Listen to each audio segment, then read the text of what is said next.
Well, okay, welcome everybody. Hopefully everybody's in to our 2025 how-to clinics.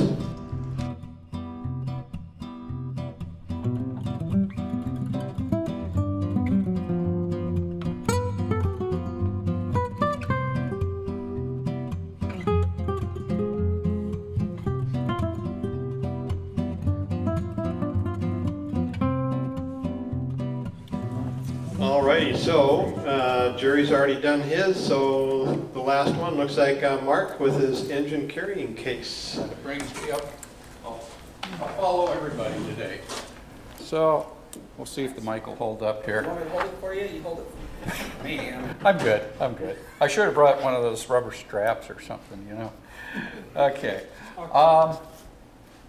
I've seen a lot of people try to make different types of carrying cases. Jerry had a nice one for his little engine here. And people have made some real interesting train engine carrying cases. But when I received Brent Stuvlin's train collection, he had a box that he had made himself, very similar to these that I've got here. And one thing that I've always worried about is if you take an engine like a 3-truck Shay and turn it on its end, it's going to fall out of your carrying cases. This one won't. Might. Yeah. I guess I will hold it.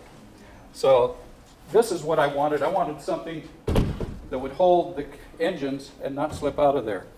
So I made a few of these, and I'll run through this pretty quickly so that we don't have to spend too much time. Slide number 1 here. We'll be using either 1/4 inch or 3/8 for the sides, and then the bottom I use 3/8 inch. We also have been using some 1-inch foam, thanks to Bob and JT, and old Cannery Furniture Warehouse. Also some hinges. Yeah, number 2. Okay, so the sides are made of 1/4 inch or 3/8 plywood and cut either 8 or 9 inches tall. The box that I got from Brent was only 6 inches tall, and many things stuck out. Now actually you can kind of see my stack sticks out of the 3-truck Shay here, and this is an 8-inch tall box. I have a 9-inch tall here, which will conceal everything. I originally had set these up to try to be able to stack them, but it never really worked out so well because they're so narrow and tall. So here I trimmed the sides and bottom all at the same time after cutting them out to length, or to the right heights. And I try to make these either 40 or 48 inches long. That'll usually haul the engine, a tender, and a battery car for me. Okay, so I started out, if you're using small hinges, I like to place 3 hinges on each side. If you're using the piano hinges, I just cut them and try to keep them within about 2 inches of each end here. I start by attaching the hinges on the top side of the bottom, about 2 inches from each end, and then 1 in the center. So here I'm attaching the hinges on one side, and then I flip it over and attach the hinges on the other side, all while laying these things flat. At this point, I attach a section of track, centering it on the bottom of the box. You may need to add a short section to run completely to both ends of the box. 7. So next I like to attach strap handles, and you'll need at least 3 yards of this webbing. I get a 1-inch webbing, usually from Ben Franklin, or of course they're going out of business, Joanne Fabrics, yes, thank you. But it's just a nice, I think it's a nylon webbing, I'm not sure. Anything that is pleasing for you to use as a handle. A good way to measure these is just to take both handles, temporarily tape them under the board, and see if it's a convenient height for you. I like to keep my engines close to the ground. If they do drop, they're not going to get hurt with that. Mark, Yes? I've also found this webbing. I get it at REI. REI? In their climbing section. Yes, it is a good climbing webbing too. Let's see, 8. Once you have the handle cut to the right length, which is about 3 yards, make sure to melt the ends of it. I use just a match or a little lighter stick to melt them, keep them from unraveling. And then here I'm placing the 2 bitter ends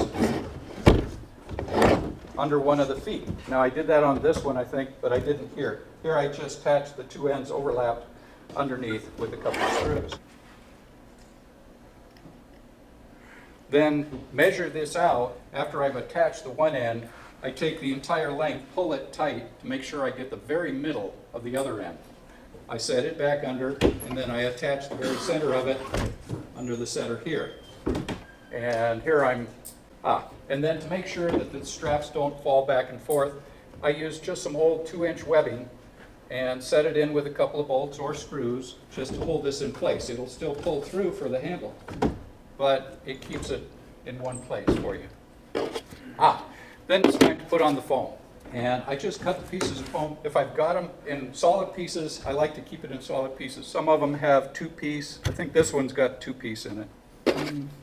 And of course you want to go outside to do any of your gluing. Always go outside, well-ventilated area to do any of the gluing. Wear a mask. This stuff is a little sticky if you get it on your fingers, so you might want to wear gloves. And be sure to coat both the surfaces of the wood and the back surface of the foam that you're going to put in.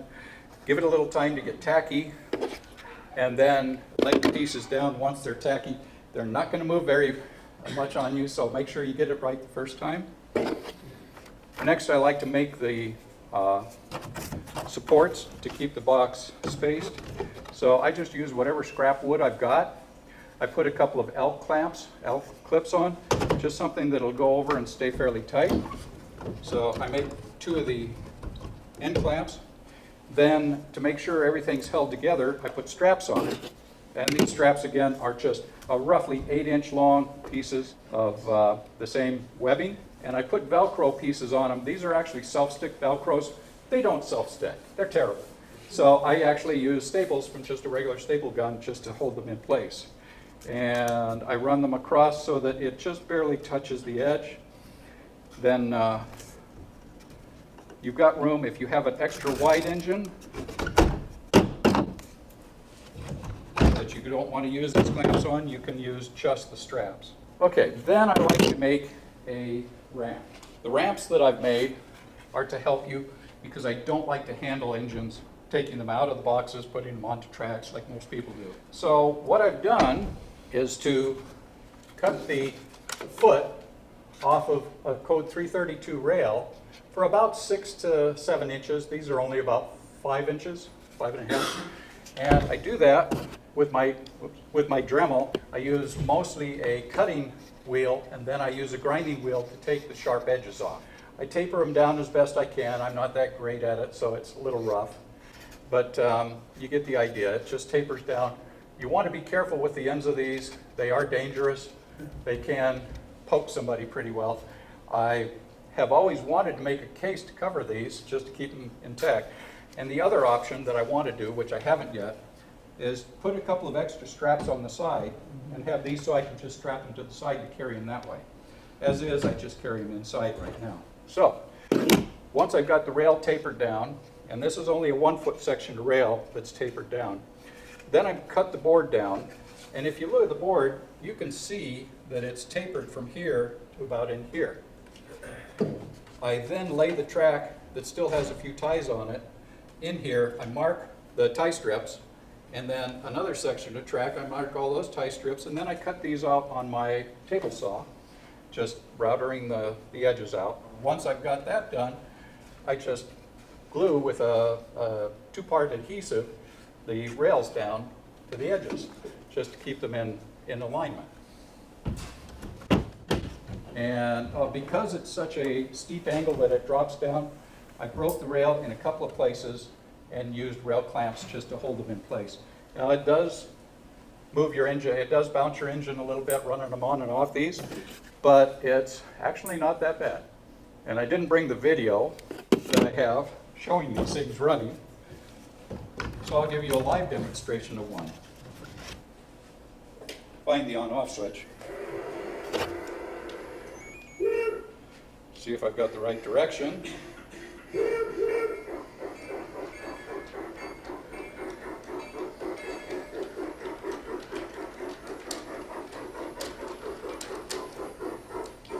No having to pick your engines up or on the back.